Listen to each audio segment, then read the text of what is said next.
भातकुली तालुक्यात नियतीचा एक अत्यंत क्रूर खेळ पाहायला मिळाला आहे. अवघ्या 24 तासांच्या अंतरात एकाच कुटुंबातील 2 तरुण भावंडांचा अपघाती मृत्यू झाल्याने संपूर्ण परिसरात हळहळ व्यक्त होत आहे. 9 एप्रिल रोजी नैतिक साबळे वय 17 वर्ष राहणार कानफोडी याचा भातकुली रोडवर अपघाती मृत्यू झाला होता.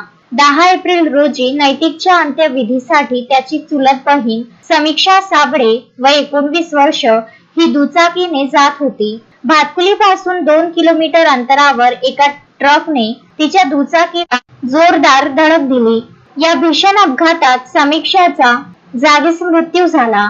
समीक्षा भावाला शेवटचे पाहण्यासाठी निघाली होती, मात्र वाटेतच काळाने तिच्यावर झडप घातली. अपघातानंतर ट्रक चालक फरार झाला असून पोलीस त्याचा शोध घेत आहेत. एकाच कुटुंबातील 2 तरुण मुलांच्या मृत्यूमुळे साबळे कुटुंबावर दुःखाचा डोंगर कोसळला आहे. भातकुली रोडवरील वाढते अपघात आणि रस्ते सुरक्षेचा प्रश्न पुन्हा एकदा ऐरणीवर आला असून प्रशासनाने ठोस उपाययोजना करण्याची मागणी नागरिक करीत आहे. शोएब खान, विदर्भ न्यूज, अमरावती.